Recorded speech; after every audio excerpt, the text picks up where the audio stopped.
Cuando la comandante Valeria Morales, con su uniforme militar impecable y sus medallas brillando bajo la luz de la comisaría de Houston, clavó su mirada en los ojos desencajados del jefe de policía, el aire se volvió denso, cargado de una tensión que prometía justicia.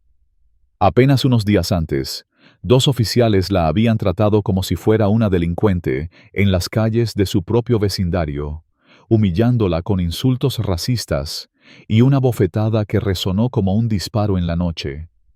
Ahora, de pie, con la autoridad de una oficial condecorada del Ejército de los Estados Unidos, su presencia era una advertencia silenciosa.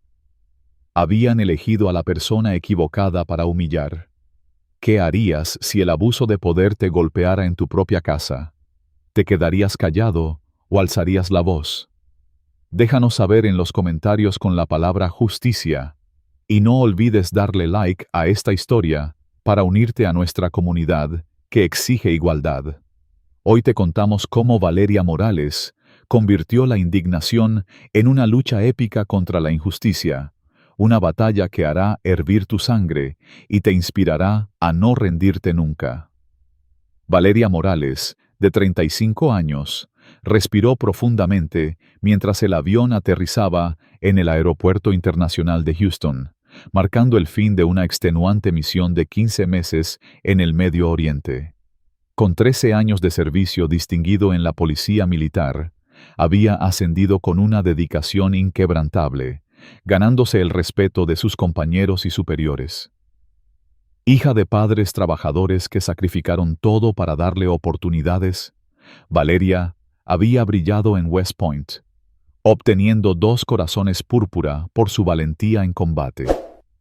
Su piel morena brillaba bajo el sol húmedo de Houston cuando salió del aeropuerto, vestida con jeans y una sudadera gris, un alivio tras meses de uniformes rígidos. De regreso en su elegante casa en el barrio de River Oaks, comprada tras años de ahorros disciplinados, decidió salir a correr para reconectar con las calles que habían sido su refugio mental durante los días más oscuros de su despliegue. El ritmo de sus pasos contra el pavimento era casi hipnótico, una meditación que suavizaba la transición de la guerra a la vida suburbana. Las casas señoriales y los jardines perfectamente cuidados de River Oaks parecían un mundo aparte, un lugar donde la paz debería reinar. Pero esa tranquilidad se hizo añicos cuando una patrulla policial frenó con un chirrido ensordecedor a su lado, las luces destellando agresivamente en la penumbra del atardecer. 2 oficiales blancos, Diego Vargas y Miguel Torres, salieron del vehículo con las manos ya cerca de sus armas, como si Valeria fuera una amenaza inmediata. «Para ahí mismo», gruñó Vargas, su placa identificándolo claramente. «¿Qué haces en este vecindario?». La pregunta, cargada de un desprecio implícito, hizo que el estómago de Valeria se apretara. Con la calma de alguien entrenado para manejar crisis, redujo su paso y respondió: «Vivo aquí, oficial. Mi casa está a 3 puertas, a la derecha. ¿Hay algún problema?». Torres, con una sonrisa burlona, la rodeó como un depredador. «Identificación, ahora». Su tono era una orden, no una solicitud.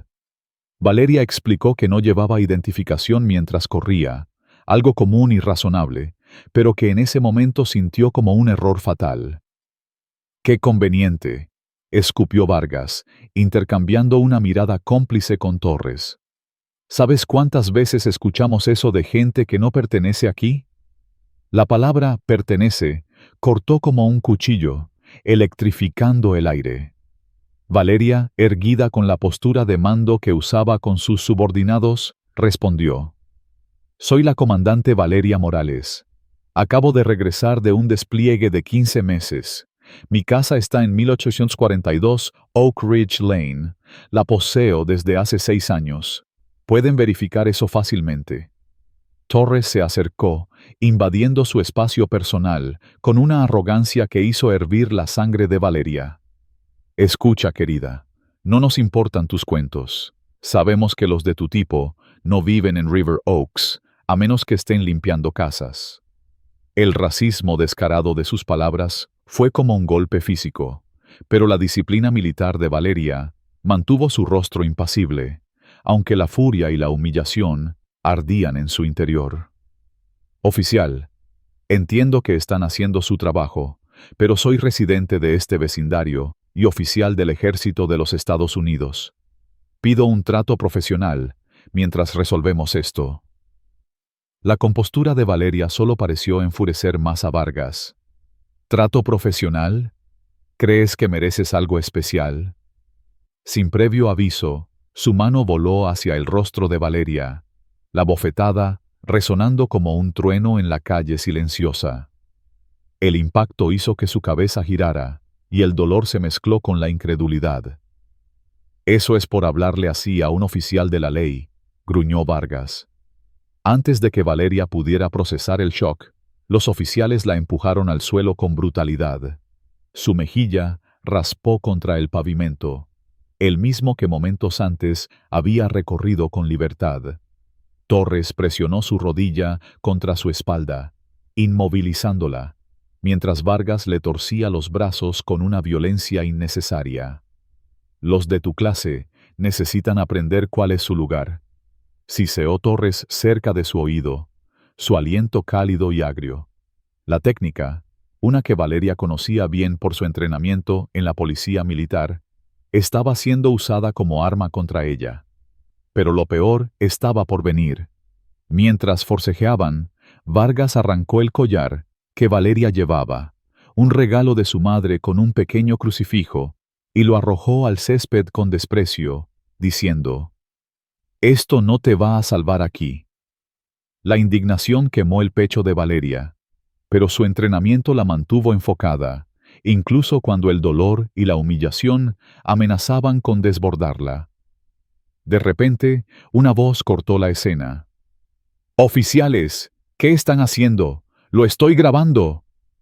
El doctor Luis Ramírez, un cardiólogo respetado y vecino de Valeria, estaba de pie en el césped cercano, con su teléfono en alto, capturando cada segundo de la agresión.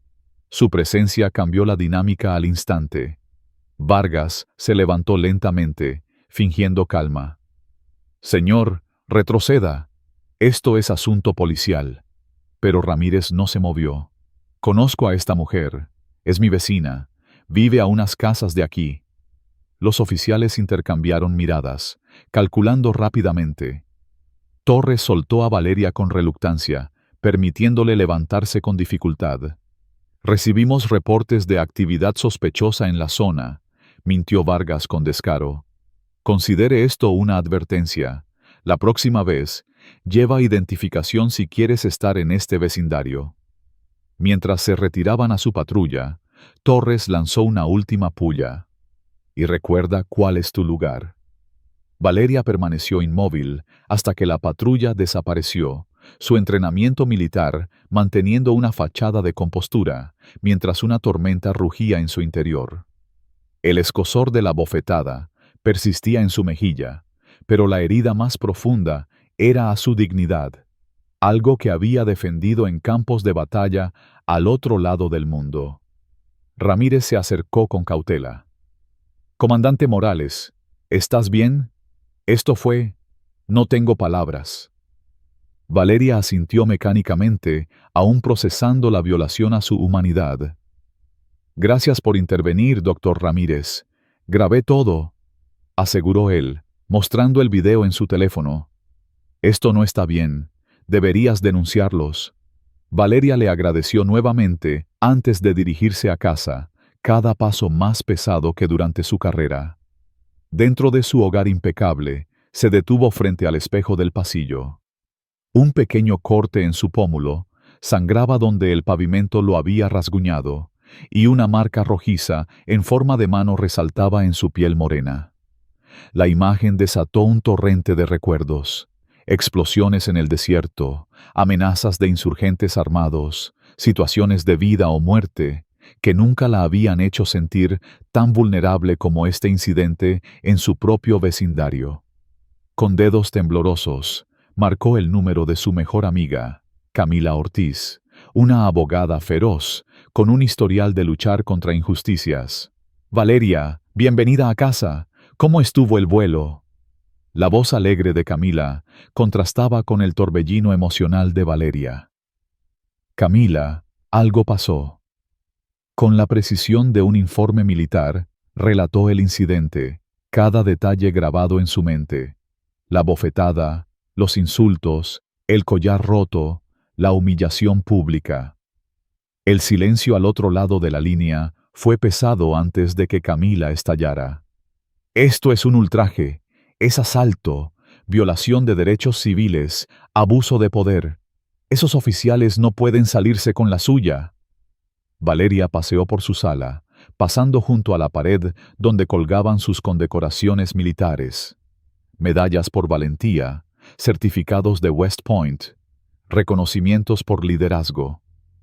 La ironía era insoportable. Esas medallas representaban un respeto que había ganado con sangre y sudor, pero en ropa de civil, su piel morena la convertía en blanco de desprecio. «Necesito procesar esto, Camila. No quiero actuar solo por rabia». Tras colgar, se dirigió a su armario, donde su uniforme militar colgaba impecable. Pasó los dedos por las insignias de su rango, símbolos de autoridad y sacrificio. La diferencia entre el respeto que ese uniforme exigía y el trato que había recibido por su color de piel era un golpe a su alma. Esa noche, mientras yacía en la cama, mirando el ventilador de techo girar, la humillación se mezcló con una resolución creciente. La bofetada no solo había herido su rostro, había desafiado los valores por los que había jurado luchar: justicia, honor, igualdad. Pero lo que más la enfurecía era el collar roto, un regalo de su madre, una mujer que había trabajado turnos dobles como enfermera para pagar los estudios de Valeria. Ese crucifijo no era solo joyería, era un símbolo de amor y sacrificio.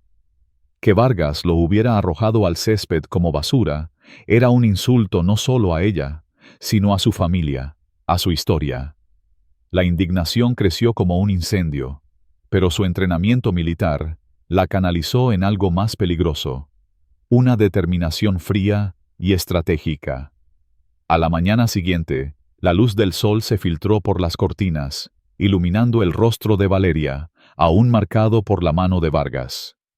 El sueño había sido intermitente, plagado de pesadillas que mezclaban el desierto de guerra con la humillación en River Oaks. Se sentó en la isla de su cocina, con una taza de café enfriándose frente a ella, y abrió su laptop. Su formación en inteligencia militar le había enseñado que el conocimiento era la base de cualquier operación exitosa. Comenzó a investigar a los oficiales Vargas y Torres, buscando patrones en sus acciones. Los registros públicos revelaron una verdad perturbadora: múltiples quejas de civiles, especialmente de residentes afroamericanos y latinos en barrios ricos, todas desestimadas sin investigación seria. Vargas había estado involucrado en un tiroteo contra un hombre negro desarmado, declarado justificado tras una revisión superficial. Torres tenía un historial de quejas por uso excesivo de la fuerza, siempre contra minorías. Cada descubrimiento avivaba la furia de Valeria, pero también su resolución. Recordó las palabras de su padre, Juan Morales, un veterano de Vietnam que había enfrentado racismo al regresar a casa. Cuando Valeria tenía 12 años, tras un incidente con la policía local en su barrio de Chicago, él le había dicho: «Pelear con puños te hace ver como el agresor. Pelea con inteligencia, no solo con fuerza. Usa tu mente, usa el sistema contra ellos». Esas palabras resonaban ahora, guiándola hacia un plan. Pero antes de actuar, debía cumplir una promesa: visitar a sus padres en su comunidad de jubilados en las afueras de Houston. Llegó con regalos de su despliegue y historias cuidadosamente editadas para no preocuparlos. Su madre, Rosa, la recibió con abrazos y comida casera, mientras su padre la observaba con ojos que veían más allá de las palabras. Mientras Rosa preparaba el almuerzo, Juan se inclinó hacia Valeria. «Algo pasó», afirmó, su voz baja y segura. «Lo veo en tus ojos, mija». Valeria intentó desviar la conversación, pero su padre siempre había sido capaz de leerla. «Tuve un encuentro con unos policías en mi vecindario ayer. No fue agradable». El eufemismo pesó entre ellos. Juan asintió, comprendiendo lo que no se decía. «Y ahora, estás decidiendo si dejarlo pasar o hacer algo al respecto». No era una pregunta. Todos quieren que presente una queja, pero sabemos cómo terminan esas cosas, suspiró Valeria, la frustración evidente. Los ojos de Juan, aunque envejecidos, brillaban con una intensidad intacta. Hay una diferencia entre pelear porque estás enojada y pelear porque es lo correcto. Una es por ti, la otra es por algo más grande. Antes de que Valeria pudiera responder, Rosa los llamó a la mesa, y la conversación cambió a temas más ligeros. Pero las palabras de su padre se grabaron en su mente, sembrando una semilla de propósito. Esa tarde, al regresar a casa, Valeria encontró al doctor Ramírez esperando junto a su buzón. «Comandante, ¿cómo estás hoy? He estado preocupado». La preocupación genuina en su voz fue un alivio tras la humillación del día anterior. «Estoy evaluando mis opciones, doctor Ramírez. Llámame Luis, por favor», insistió él. «Traje el video, y hay algo más que debes saber». Dentro de la casa de Valeria, Luis reveló lo que había descubierto hablando con otros vecinos. Ana Gómez, la profesora universitaria que vive a unas casas, ha sido detenida 3 veces en el último mes. La acusaron de conducir sospechosamente frente a su propia casa.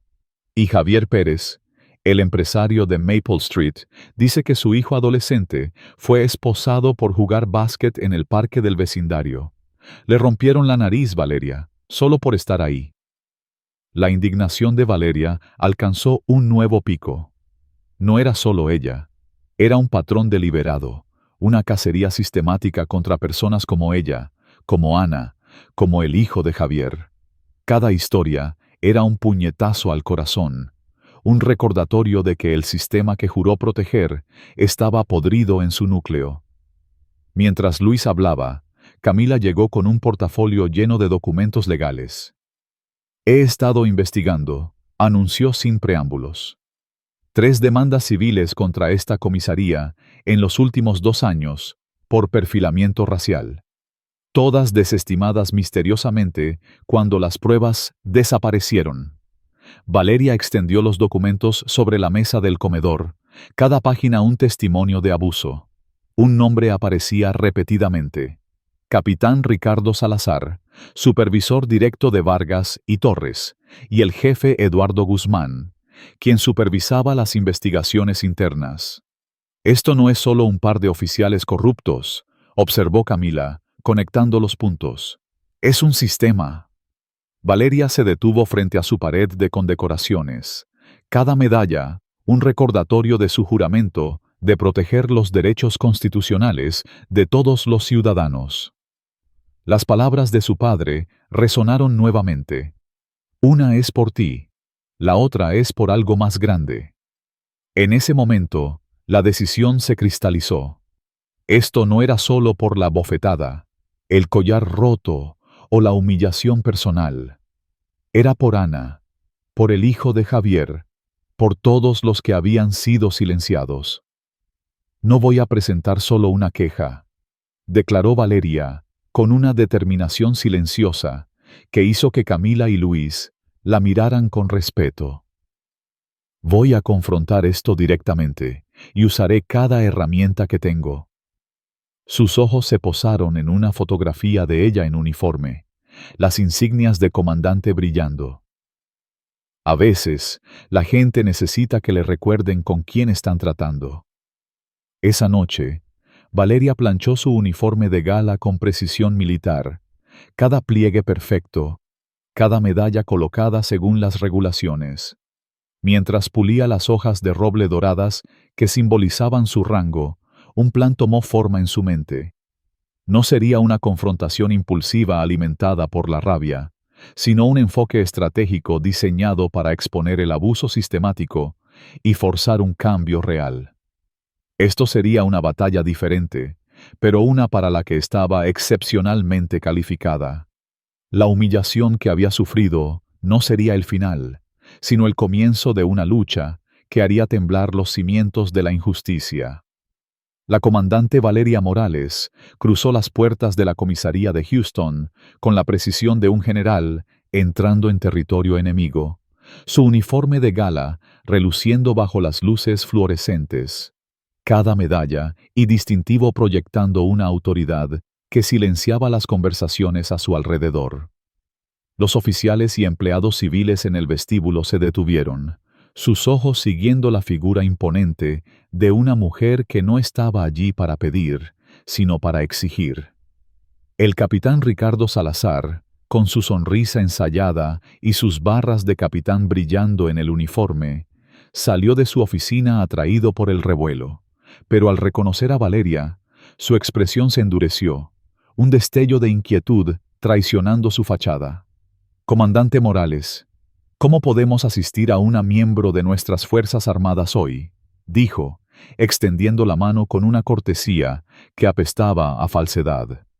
Valeria, con la voz calma pero afilada como una navaja, respondió: «Estoy aquí por un incidente con dos de sus oficiales, Vargas y Torres. Quiero hablar con ellos. Ahora». La tensión en el aire era palpable, como el instante antes de un relámpago. Esta no era una visita cualquiera. Era el comienzo de una batalla que haría temblar los cimientos de un sistema corrupto. Valeria había preparado su confrontación con la misma meticulosidad que aplicaba a las operaciones militares. En su oficina en casa, había trazado un organigrama detallado del Departamento de Policía de Houston, identificando a los tomadores de decisiones y posibles aliados. No estaba allí por una venganza personal, aunque la bofetada de Vargas aún ardía en su mejilla y el recuerdo del collar roto de su madre le apretaba el pecho como una garra. Esto era más grande, una cruzada contra un sistema que se alimentaba de la opresión de personas como ella, como Ana Gómez, como el hijo adolescente de Javier Pérez. Antes de llegar a la comisaría, había contactado a su mentor, el coronel Miguel Hernández, un veterano de 30 años que había guiado su carrera militar. ¿Hicieron qué?, rugió Hernández por teléfono cuando Valeria relató el asalto en su vecindario. «Tienes el respaldo total de este comando, comandante. Lo que necesites». Su apoyo reforzó su determinación, dándole una red de poder institucional que sería crucial en esta guerra. En el vestíbulo, Salazar intentó desviar la situación. «Los oficiales Vargas y Torres están en patrulla, comandante. Como su superior, puedo manejar cualquier preocupación».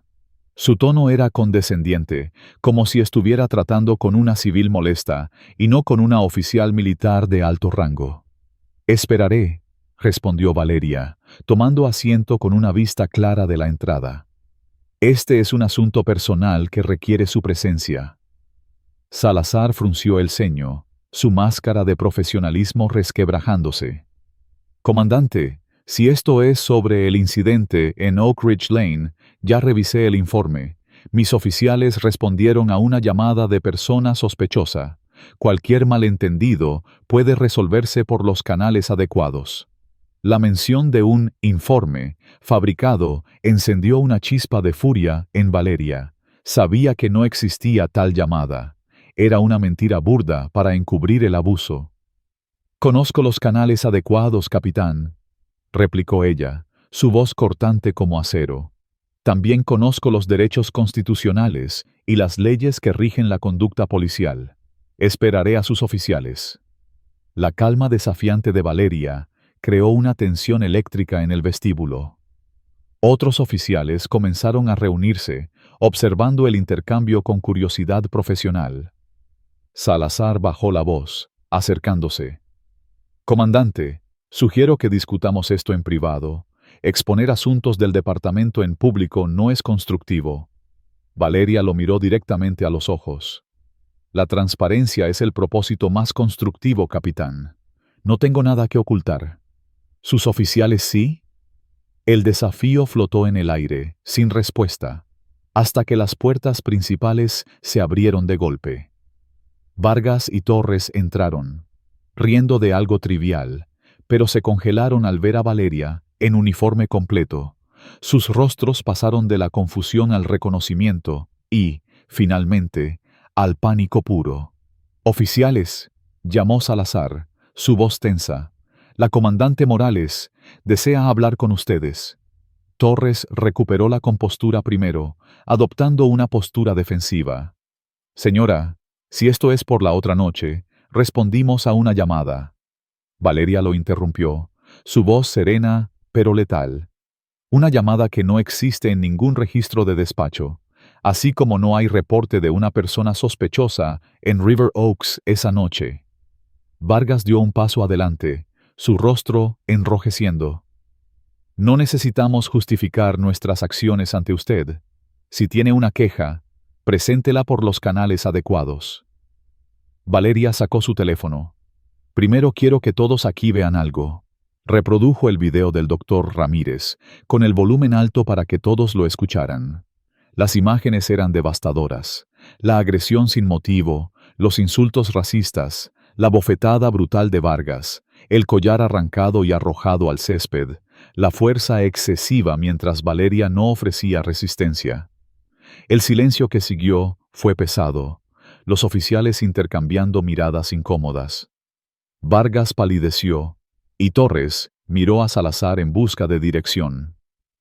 «Esto es un asunto interno», declaró Salazar, interponiéndose entre Valeria y el creciente grupo de espectadores. «Todos, regresen a sus tareas ahora». Pero pocos se movieron. El impacto del video los mantenía clavados en su lugar. Valeria continuó, su voz resonando con autoridad. «Este incidente no es aislado. Ana Gómez, profesora universitaria, detenida 3 veces en un mes frente a su propia casa.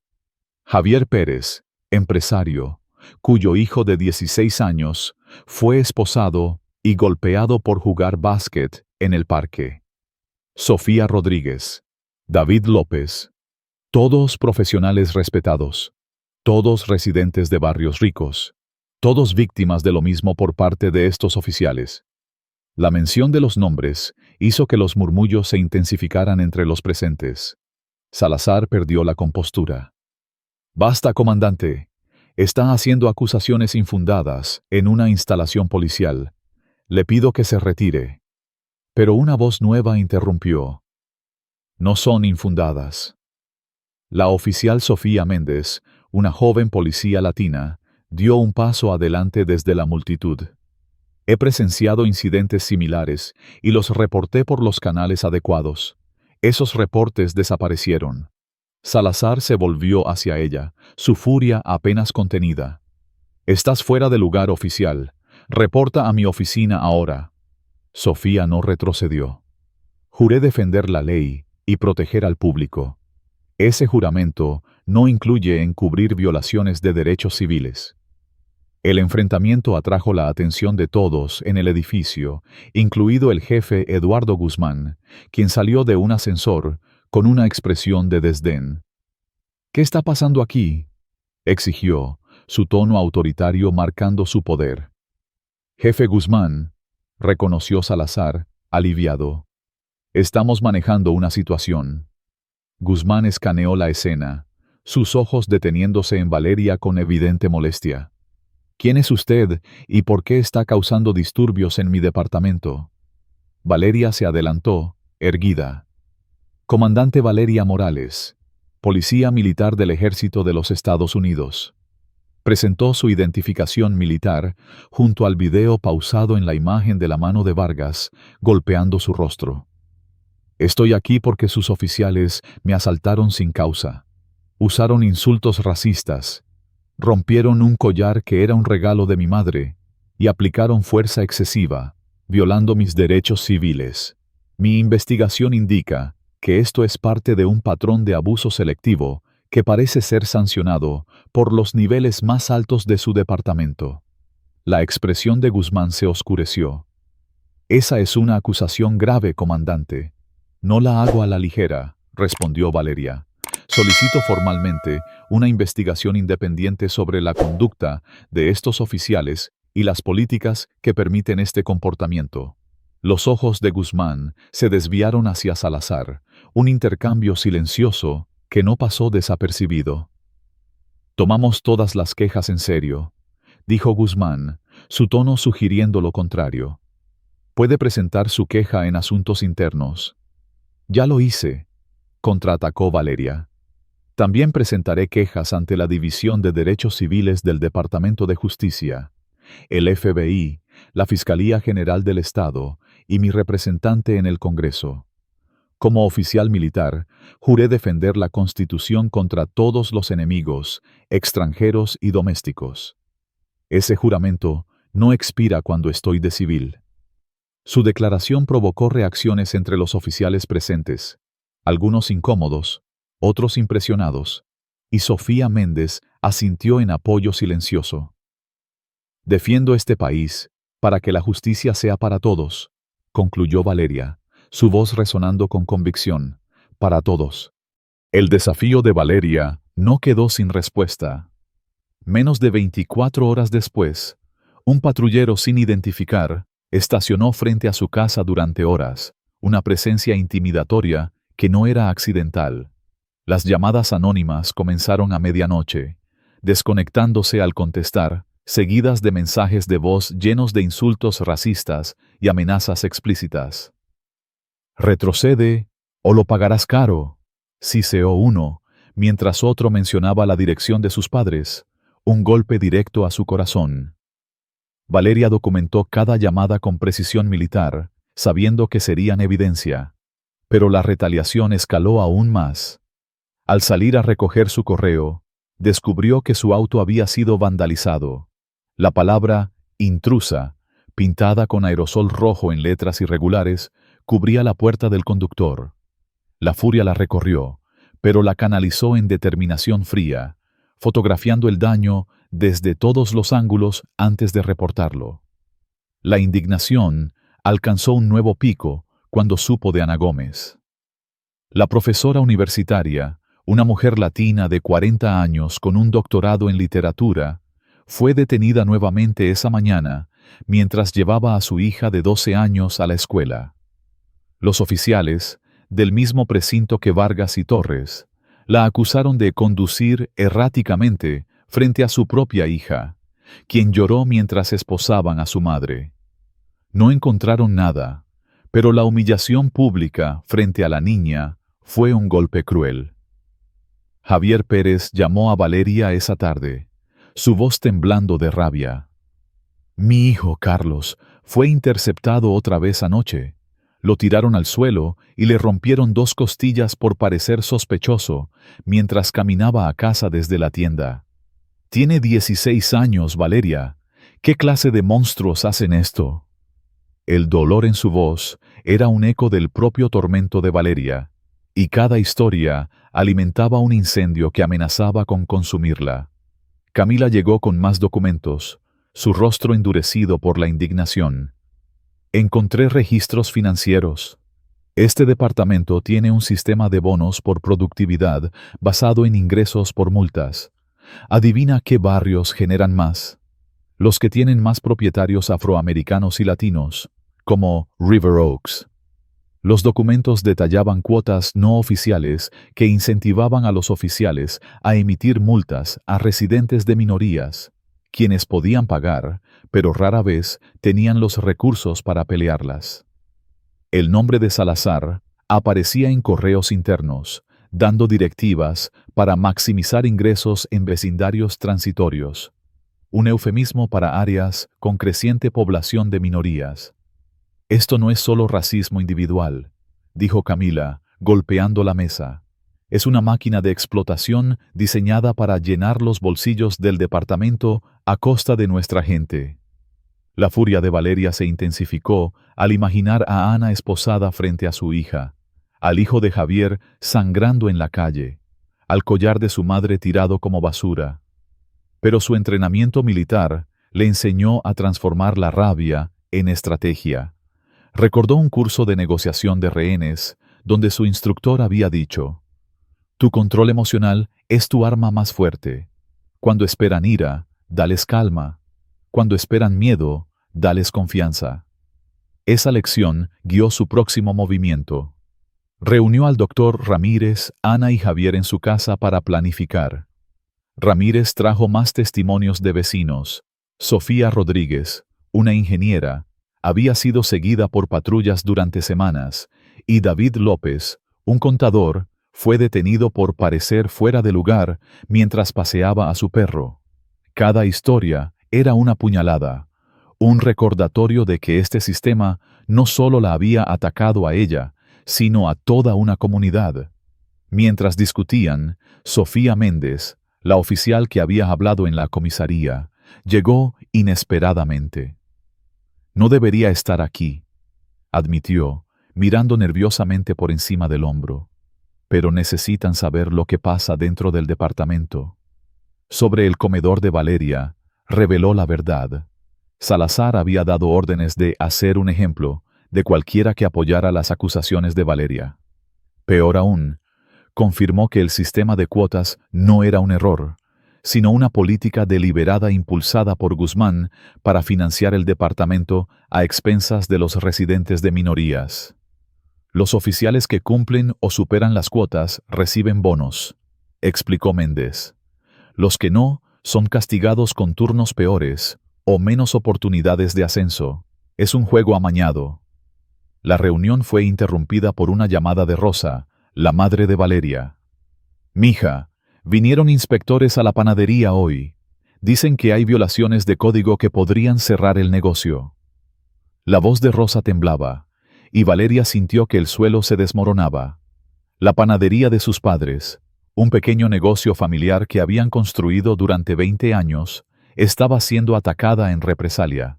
Encontraron problemas que nunca antes habían mencionado. Nos dieron una semana para arreglarlo, o cerrarán. La furia de Valeria alcanzó un punto de ebullición. No solo la atacaban a ella, ahora iban tras su familia, el pilar de su vida. Colgó, prometiendo a su madre que lo resolvería, pero la imagen de sus padres, trabajadores incansables, enfrentando la ruina por su lucha, era casi insoportable. Esa noche, mientras revisaba documentos en su oficina, Valeria recibió un correo anónimo con una foto de la panadería de sus padres, acompañada de un mensaje. «Retrocede, o esto no será lo único que pierdas». La amenaza era un puñetazo al alma, pero también una confirmación. Su desafío estaba sacudiendo al sistema. Su determinación se endureció como el acero. No se rendiría, no importaba cuán sucios jugaran. Al día siguiente, Ramírez organizó una reunión informal con más vecinos afectados. Ana Gómez compartió su historia, su voz quebrándose al describir el trauma de su hija. «Mi niña no quiere salir de casa ahora. Tiene miedo de que la policía se la lleve». Javier, con los ojos enrojecidos, habló del dolor de su hijo. «Carlos no duerme. Dice que siente que no pertenece a este vecindario, nuestro hogar». Cada testimonio era un martillo golpeando el corazón de Valeria, pero también un ladrillo en la fortaleza que estaba construyendo. La reunión marcó un punto de inflexión. Lo que había comenzado como una humillación personal se estaba transformando en una coalición de voces indignadas, demasiado fuertes para ser silenciadas. Valeria, con la ayuda de Camila, Ramírez y Méndez, comenzó a trazar un plan multidimensional, legal, mediático, político. No se trataba solo de castigar a Vargas y Torres, era de desmantelar el sistema que los protegía. Mientras planchaba su uniforme esa noche, Valeria susurró para sí misma: «Piensan que el miedo es su arma. No saben que he estado en la guerra».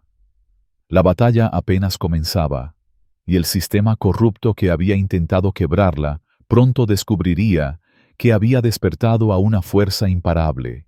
Si esta historia de valentía y lucha contra la injusticia te ha hecho hervir la sangre, déjanos un comentario con la palabra respeto y comparte este relato con alguien que necesite inspiración para alzar la voz.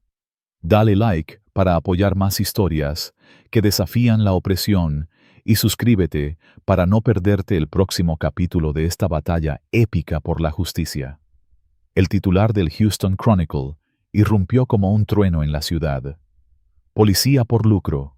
Investigación revela acoso sistemático a propietarios de minorías.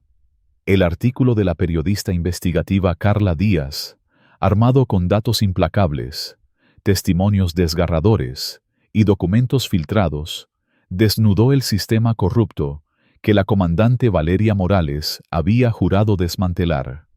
Sentada en su cocina, con una taza de café frío frente a ella, Valeria absorbió cada palabra del reportaje que transformó su humillación personal en un escándalo público. La furia que había ardido en su pecho desde la bofetada de Vargas y el collar roto de su madre, ahora se mezclaba con una satisfacción feroz. La verdad estaba al descubierto, imposible de ignorar. Pero la batalla estaba lejos de terminar. El sistema que había atacado a Valeria, a Ana Gómez, al hijo de Javier Pérez y a tantos otros no caería sin pelear sucio. La indignación de Valeria creció al imaginar a esos oficiales, protegidos por años, enfrentando ahora el peso de la justicia. Este era el momento en que la corrupción comenzaría a crumble, pero el costo sería alto, y los golpes más bajos estaban por venir. El artículo de Carla Díaz no era solo un reportaje, era una bomba cuidadosamente estructurada. Incluía estadísticas que mostraban cómo los barrios, con creciente población de minorías, generaban millones en multas, respaldadas por el video de la oficial Sofía Méndez, quien había filtrado imágenes de la cámara corporal del capitán Ricardo Salazar, instruyendo a los oficiales sobre estrategias de cumplimiento rentables en vecindarios transitorios. En la grabación, Salazar decía con descaro: "Estos nuevos residentes pueden pagar las multas y no tienen conexiones para pelearlas. Es una victoria para el presupuesto del departamento". La revelación encendió una furia visceral en Valeria. No solo habían atacado su dignidad, habían convertido la opresión en un negocio, exprimiendo a comunidades enteras mientras fingían protegerlas. La historia se viralizó rápidamente, con cadenas nacionales enviando equipos a Houston antes del mediodía. El hashtag Comandante Valeria comenzó a trendear, con veteranos militares y ciudadanos indignados compartiendo sus propias experiencias de abuso policial. Valeria mantuvo la disciplina estratégica, rechazando entrevistas iniciales por consejo de Camila Ortiz, su abogada y aliada. En cambio, coordinaron una entrevista televisada con un programa nacional de prestigio, filmada en la sala de Valeria, donde su uniforme militar reforzaba su autoridad. Comandante Morales, ¿por qué decidió confrontar a estos oficiales directamente en lugar de usar los canales establecidos?, preguntó la entrevistadora. Valeria respondió con una calma que escondía una furia contenida. Mi servicio militar me enseñó que el liderazgo exige rendición de cuentas directa. Cuando descubrí que esto no era un incidente aislado, sino un sistema que pisotea los derechos de ciudadanos como Ana Gómez, Javier Pérez y tantos otros, supe que debía desafiarlo abiertamente. La Constitución que juré defender es para todos, sin importar el color de piel o el lugar donde vivan. Su profesionalismo contrastaba con la postura defensiva del departamento, ganándose el respeto de espectadores de todos los espectros políticos. El Departamento de Policía respondió con una conferencia de prensa apresurada, donde el jefe Eduardo Guzmán anunció una investigación interna, con un tono que apestaba a encubrimiento. Cuando le preguntaron por el video de la agresión a Valeria, tartamudeó, prometiendo tomar todas las acusaciones en serio, antes de terminar abruptamente la conferencia. Su patética actuación solo intensificó el escrutinio público, y oficiales de otros departamentos comenzaron a compartir historias similares, ampliando el escándalo a nivel nacional. Pero la retaliación contra Valeria y sus aliados escaló con una crueldad que hizo hervir su sangre. La mañana siguiente al artículo, Ana Gómez llamó a Valeria en lágrimas. Me detuvieron otra vez, Valeria. Iba al hospital para una conferencia. Me esposaron frente a colegas y me retuvieron 2 horas, diciendo que mi auto parecía robado. Mi hija está aterrorizada, no quiere ir a la escuela. La injusticia era un puñetazo al alma de Valeria. Pero lo peor vino cuando Javier Pérez reportó que su hijo Carlos, aún recuperándose de las costillas rotas, fue acosado en la escuela por hijos de oficiales, quienes le gritaron insultos racistas y lo amenazaron con peor si su padre no cerraba la boca. La furia de Valeria alcanzó un punto de ebullición cuando su madre, Rosa, llamó nuevamente. Mija, los inspectores volvieron a la panadería. Ahora dicen que necesitamos reparaciones estructurales que cuestan miles. No podemos pagar eso. La voz de Rosa temblaba y Valeria sintió un nudo en el pecho.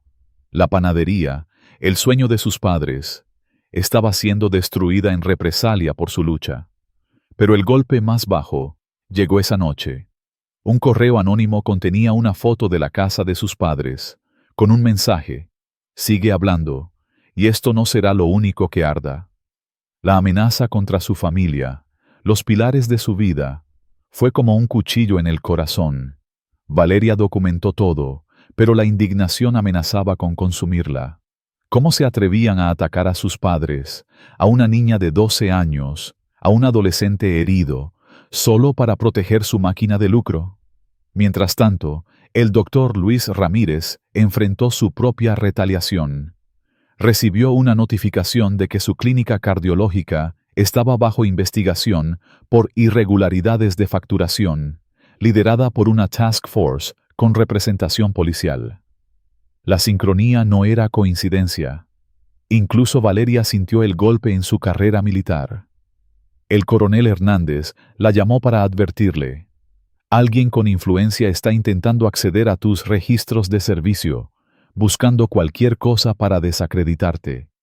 Han solicitado revisiones de tu autorización de seguridad. La idea de que su carrera, construida con años de sacrificio, estuviera en riesgo por desafiar a un sistema corrupto, era infuriante. Pero cada ataque confirmaba que su cruzada estaba golpeando donde dolía. Han despertado un avispero, comandante, dijo Hernández. Te ven como una amenaza real. En medio de la tormenta, la coalición de Valeria creció. En la casa de Ramírez se reunieron Ana, Javier, Camila, Sofía Méndez y nuevos aliados. Elena Torres, una activista comunitaria que había documentado abusos policiales durante años, y Marcos Rivera, un exoficial retirado que se unió tras ver el video de Valeria. Esto me avergüenza como ex policía, confesó Marcos, su voz cargada de dolor. Juré proteger, no oprimir. Los testimonios se acumularon. 32 declaraciones juradas de residentes acosados, desde médicos hasta maestros, todos señalando a Salazar y Guzmán. Sofía aportó documentos explosivos, hojas de cálculo que rastreaban las cuotas de multas por vecindario, con bonos para oficiales que maximizaban ingresos en áreas con más propietarios de minorías. Lo llaman mantenimiento comunitario, dijo Sofía. Pero es cacería de personas como nosotros. La indignación colectiva alcanzó un nuevo pico cuando Carla Díaz contactó a Valeria. He investigado la mala conducta del departamento durante meses, explicó la periodista. Tu confrontación abrió la puerta para que más fuentes hablaran. Creo que podemos trabajar juntas.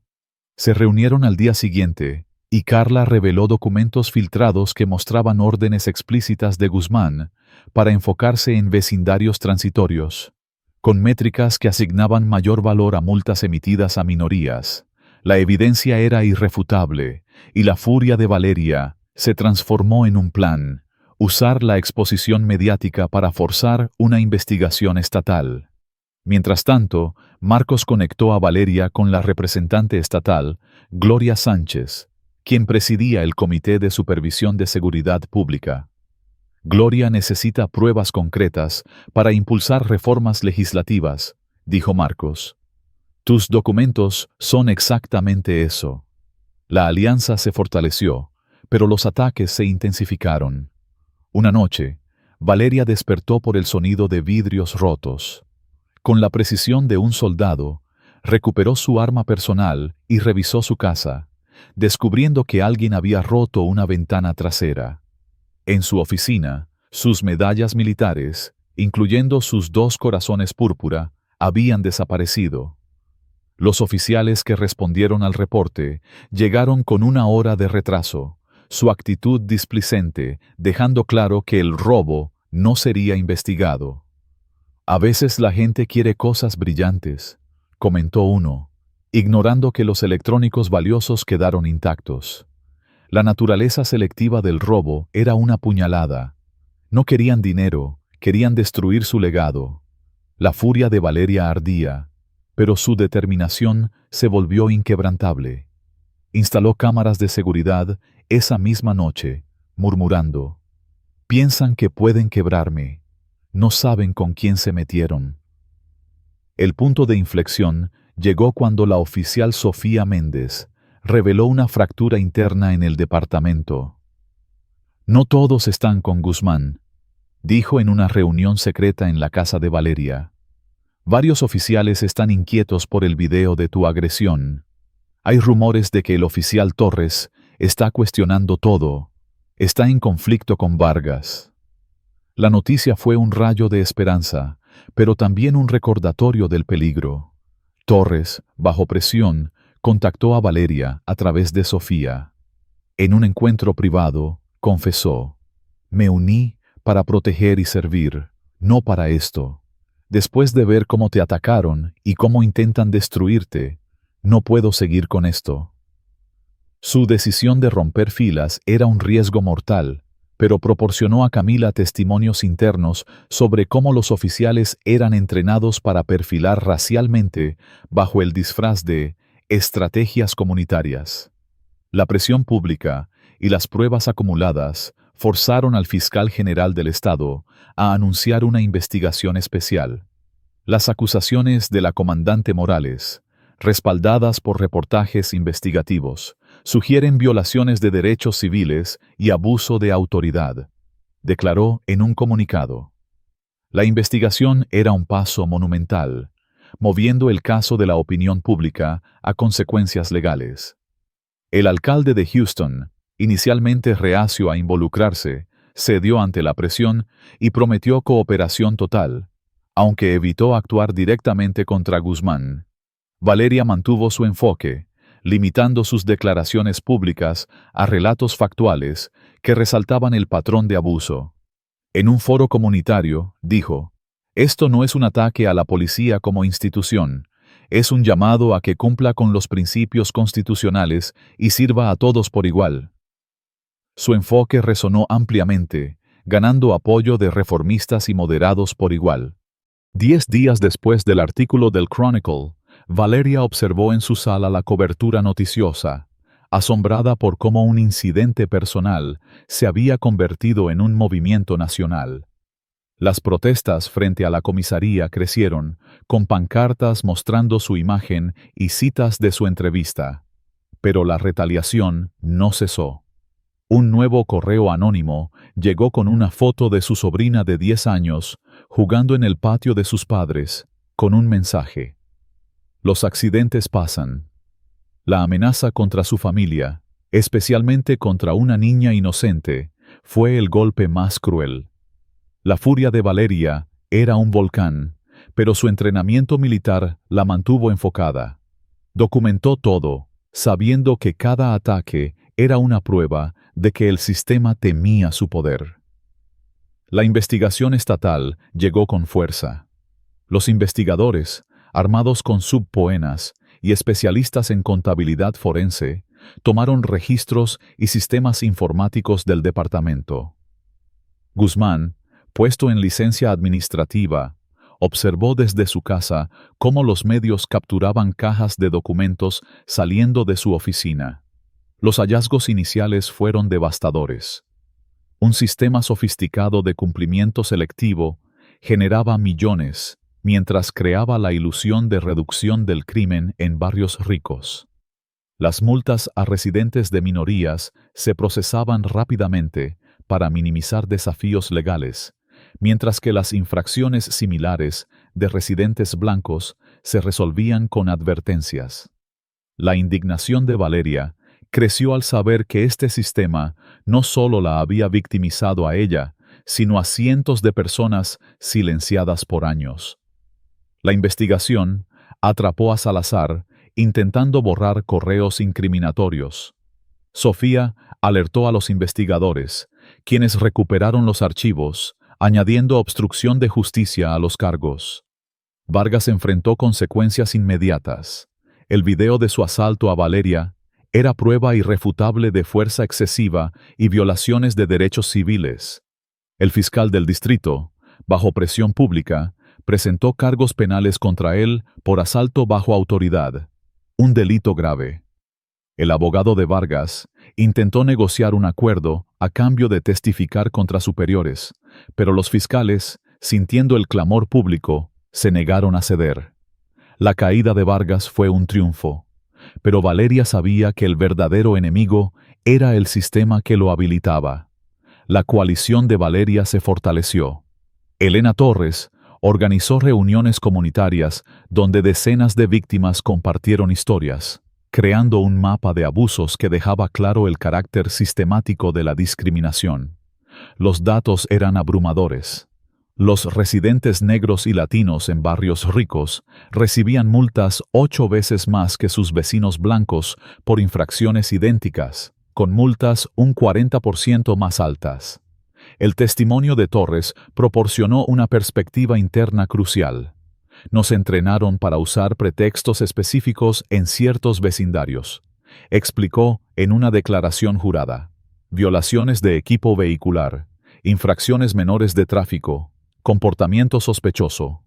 Todo era un código para detener a quienes no parecían pertenecer. Su testimonio conectó directamente a Guzmán con las prácticas discriminatorias. Mientras el caso avanzaba, Valeria enfrentó una crisis personal. La revisión de su autorización de seguridad militar, iniciada por información falsa del departamento, seguía pendiente, amenazando su carrera. La incertidumbre era un peso constante, pero un encuentro inesperado con Salazar, en el estacionamiento de la alcaldía, llevó la confrontación a un clímax. «Has destruido carreras y puesto en peligro la seguridad pública con tu cruzada», la acusó, bloqueando su camino. ¿Valió la pena para salir en televisión? Valeria mantuvo la calma, sabiendo que cualquier escalada jugaría a su favor. «Esto no es sobre mí, capitán. Es sobre la igualdad ante la ley». Salazar, desesperado, la llamó arrogante y levantó la mano para agarrarla. Pero las cámaras de seguridad lo capturaron todo, y su intento de intimidación resultó en su arresto por asalto e intimidación de testigos. Su caída marcó el colapso final de la resistencia organizada dentro del departamento. El alcalde, presionado por el cambio de opinión pública, anunció un comité de supervisión ciudadana con poderes reales y ofreció a Valeria un puesto en una task force de reforma policial junto a expertos legales y defensores de derechos civiles. La oferta reconoció su rol en exponer la corrupción y su experiencia en estándares de aplicación de la ley. Mientras la fase de rendición de cuentas llegaba a su fin, el enfoque pasó de exponer abusos a implementar reformas estructurales. 6 meses después, Valeria, ahora ascendida a teniente coronel, habló en el auditorio de la Academia Policial ante una nueva generación de cadetes. Su juramento de proteger y servir no es selectivo, les dijo, su voz resonando con autoridad ganada con sangre y sudor. Aplica a cada ciudadano, sin importar raza, ingresos o dirección. Esa igualdad no es solo un ideal, es su obligación legal y moral. Las reformas, conocidas como las reformas morales, transformaron el departamento. Las métricas basadas en ingresos fueron reemplazadas por evaluaciones de compromiso comunitario y cumplimiento constitucional. Sofía Méndez fue nombrada oficial de integridad, con autoridad para investigar quejas independientemente. El comité de supervisión incluyó a Ana, Javier y otros afectados, asegurando que las reformas reflejaran las experiencias de las víctimas. Vargas fue condenado a 5 años de prisión por asalto y violaciones de derechos civiles. Torres, por su cooperación, evitó cargos y trabajó en una unidad de relaciones comunitarias, su testimonio convirtiéndose en parte del currículo de entrenamiento. Guzmán renunció en desgracia, enfrentando investigaciones federales por enriquecimiento ilícito. La nueva jefa, Gabriela López, trajo una filosofía de policial constitucional, marcando un quiebre con el pasado. Valeria recibió una condecoración del gobernador, con sus padres presentes. Juan, apoyado en un bastón, susurró: «Peleaste con inteligencia, mija». La panadería de sus padres se convirtió en un centro comunitario, organizando eventos para fomentar confianza con la policía. Elena Torres fundó un programa de apoyo a víctimas de mala conducta policial, financiado por un acuerdo con la ciudad. Camila encabezó una división de derechos civiles en la Fiscalía, asegurando que los abusos no regresaran. Las reformas de Houston inspiraron cambios en otras jurisdicciones, con Valeria testificando ante comités del Congreso sobre estándares nacionales de rendición de cuentas policial. Mientras hablaba a los cadetes, Valeria vio a Torres en un evento comunitario. «Teniente coronel», la saludó con un asentimiento respetuoso. «Oficial Torres», respondió ella. «¿Cómo va el trabajo comunitario?» «Es educativo», admitió él. «Aprendí lo que debí entender hace años, cómo nuestras acciones afectan la confianza de la gente». Su disculpa, sincera, fue un reconocimiento de la dignidad humana que los procedimientos legales no podían lograr. «Gracias», dijo Valeria, aceptándola sin disminuir la importancia de la rendición de cuentas. Su intercambio encapsuló el cambio más profundo. La justicia requería tanto reformas sistémicas como un ajuste de cuentas personal. Al concluir su discurso, un cadete se acercó. «Señora, ¿cuál es la cualidad más importante para un oficial?». Valeria respondió: «El coraje moral, la voluntad de defender lo correcto, incluso cuando es difícil, incluso cuando estás solo». Mientras los cadetes recibían sus placas, Valeria reflexionó sobre su viaje desde víctima a agente de cambio. La bofetada que había herido su mejilla había golpeado un sistema corrupto, creando ondas de reforma que seguían expandiéndose. Su lucha no había terminado, pero el fundamento para un sistema justo estaba establecido, una promesa de igualdad para cada ciudadano. Si esta historia de coraje y justicia te ha inspirado a creer en un mundo donde la igualdad reine, déjanos un comentario con la palabra igualdad. Y comparte este relato con alguien que necesite recordar que el cambio es posible. Dale like para apoyar más historias que desafían la injusticia y suscríbete para no perderte el impacto de esta revolución. La historia de la comandante Valeria Morales no es solo un relato de lucha contra la injusticia. Es un grito de resistencia, un testimonio de coraje y una lección poderosa sobre cómo el compromiso con la verdad puede transformar sistemas corruptos. Al sumergirme en esta narrativa, siento una mezcla de indignación, admiración y esperanza que resuena profundamente, no solo por la valentía de Valeria, sino por lo que su experiencia nos enseña sobre el poder individual y colectivo para enfrentar la opresión. A continuación, comparto mis reflexiones sobre esta historia, las lecciones que extraigo y cómo podemos aplicarlas en nuestras vidas, culminando con un llamado a la acción para que esta inspiración se extienda. Primero, la indignación que provoca la historia es visceral. Ver a Valeria, una oficial militar condecorada, humillada en su propio vecindario por oficiales racistas que la abofetearon, rompieron el collar de su madre y la trataron como una intrusa, es un recordatorio brutal de que el prejuicio no respeta logros ni estatus. La furia crece al descubrir que este abuso no fue un incidente aislado, sino parte de un sistema diseñado para explotar a comunidades minoritarias, como la de Ana Gómez, cuyo hija sufrió trauma, o el hijo de Javier Pérez, golpeado por jugar básquet. Esta injusticia sistemática, respaldada por cuotas de multas y bonos policiales, es un reflejo de cómo el poder puede corromperse cuando no hay rendición de cuentas. En la cultura latina, donde la familia y la dignidad son pilares, estos ataques a la humanidad de Valeria y su comunidad tocan una fibra profunda, evocando el dolor colectivo de quienes han enfrentado discriminación. Sin embargo, la admiración por Valeria surge de su respuesta.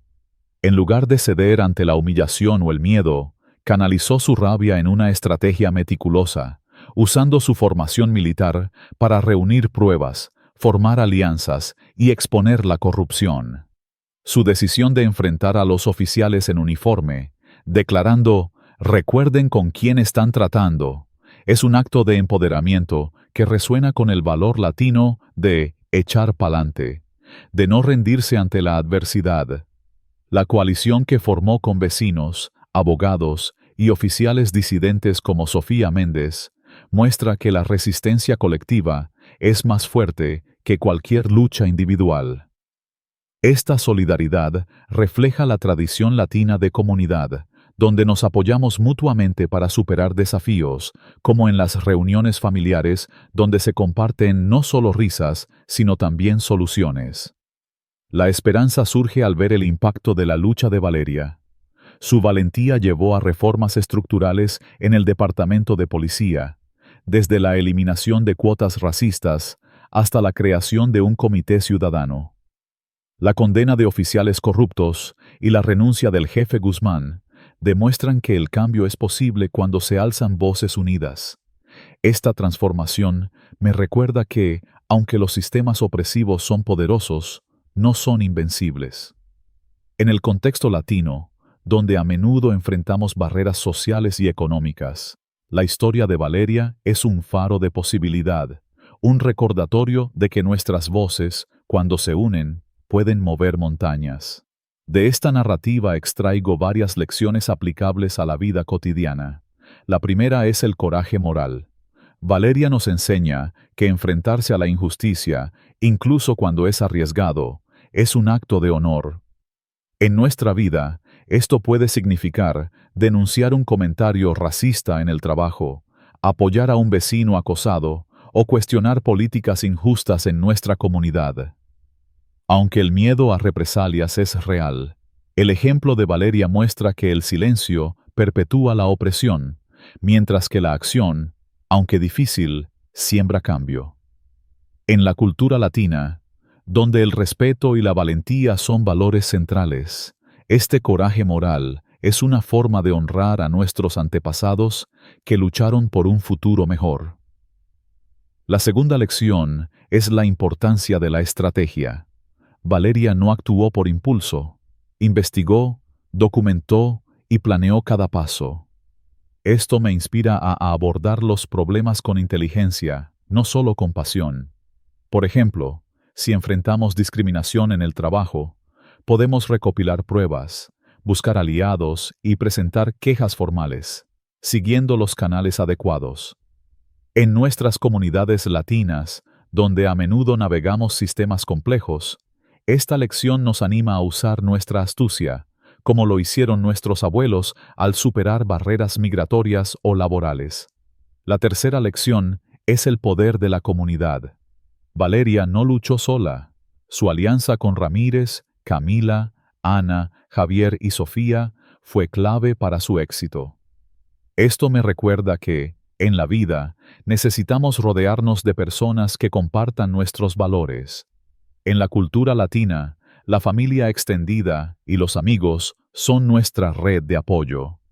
Aplicando esto, podemos organizar reuniones comunitarias para abordar problemas locales, como la seguridad o la educación, o unirnos a organizaciones que defiendan nuestros derechos.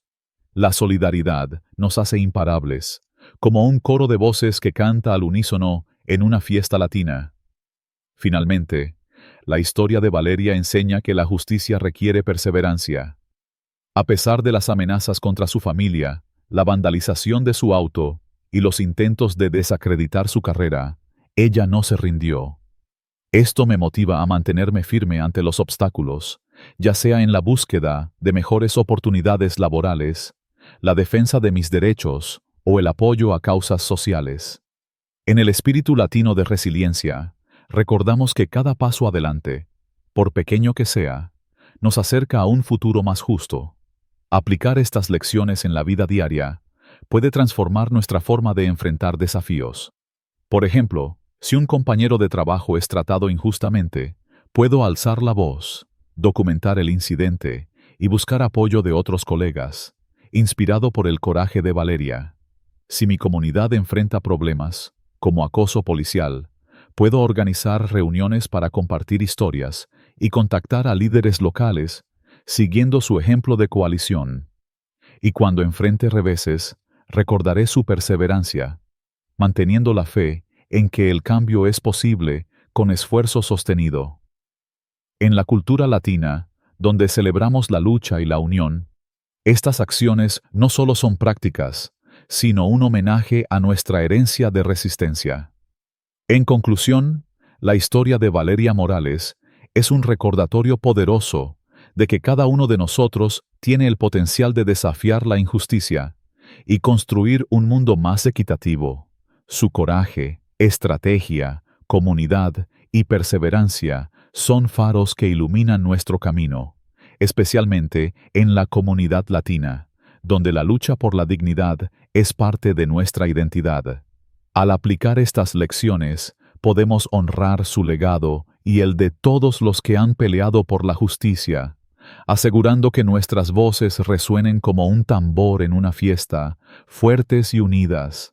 Si esta historia te ha inspirado a alzar la voz contra la injusticia, déjanos un comentario con la palabra valentía y comparte este video con alguien que necesite un recordatorio de que el cambio comienza con nosotros. Dale like para apoyar más relatos que encienden el espíritu de lucha y suscríbete para no perderte historias que celebran nuestra fuerza latina. Juntos, podemos construir un mundo donde la justicia no sea solo un sueño, sino una realidad para todos.